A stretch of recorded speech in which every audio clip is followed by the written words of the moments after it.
سر ہمارا جو education system ہے نا وہی ہمیں خراب کر رہا ہے سر. وہی سب جو 10 سال پہلے چیپٹر ریپیٹ ہو رہے تھے وہی آج 11 12 سب میں وہی ریپیٹ ہو رہے ہیں. یہ جو آپ کہہ رہے ہو اس بات سے میں ایگری تو کرتا ہوں کہ ہمارے ایجوکیشن سسٹم میں پرابلم ہے اور اس کو بیٹر کرنے کی ضرورت ہے, لیکن مان لیتے ہیں کہ ایجوکیشن سسٹم میں پرابلم ہے, بٹ اکیلے آپ کے لیے تو نہیں ہے, میرے لیے بھی ہے.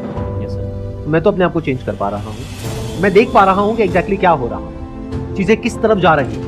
تو میں آج ہی اپنے آپ کو تیار کر رہا ہوں جو آنے والے 2 سال بعد, 3 سال بعد, 5 سال بعد ہونے والا ہے اس کے لیے. آپ ایسا کیوں نہیں کرتے؟ کیونکہ اگر ایجوکیشن سسٹم خراب ہے تو اس کی وجہ سے خراب تو آپ کی لائف ہونے والی ہے. تو آپ نے اپنے لیے ایسا کیا کیا جس کی وجہ سے you are proud of your anything that you have learned out of the education system which you can learn. آج آپ کے موبائل میں پورا کا پورا ایکسیس ہے. آپ چاہے تو یہیں بیٹھے بیٹھے ورلڈ کی جو ٹاپ یونیورسٹیز ہیں, ان کے جو ٹاپ پروفیسرز ہیں, ان کے لیکچرز ریکارڈڈ ہیں یوٹیوب کے اوپر, وہ دیکھ سکتے ہو. لیکن کتنوں نے دیکھے؟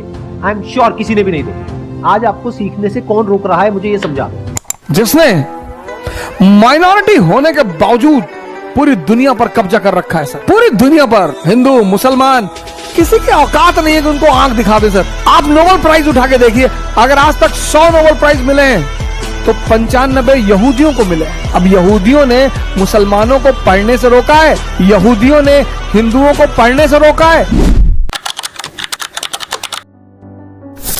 پرانی ایجوکیشن سسٹم کی بنیاد کن تہذیبوں میں پڑی؟ وہ کس طرح کی علوم پڑھا رہے تھے؟ آج کی ایجوکیشن سسٹم کی بنیاد کس نے رکھی اور یہ کس طرح کی علوم پڑھا رہے ہیں؟ یا آج کی ایجوکیشن سسٹم کے اندر رہ کر ہم کچھ بڑا کر سکتے ہیں؟ یا یہ ایجوکیشن سسٹم ہمارے لیے کارآمد ہو سکتی ہے؟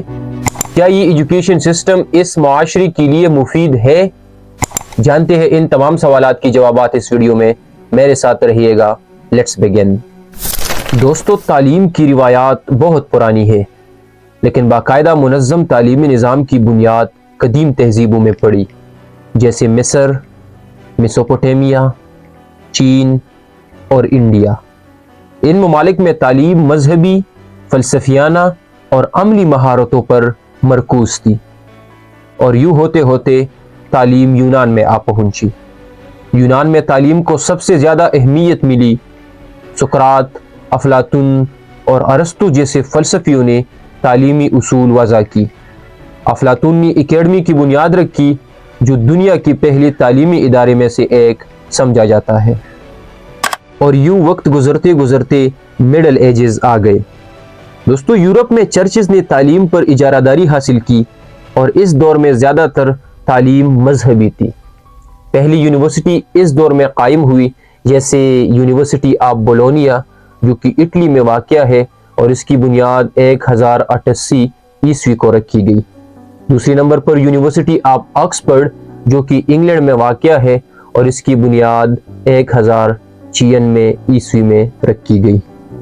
جب یورپ میں رینیسنس آیا, یعنی 14ویں سے 17ویں صدی تک, تو تعلیم کو سائنس, آرٹ, فلسفہ اور انسانی عقل پر مرکوز کر دیا گیا.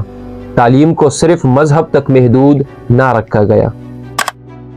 دوستو, اب بات کرتے ہیں ماڈرن سکولنگ سسٹم کی.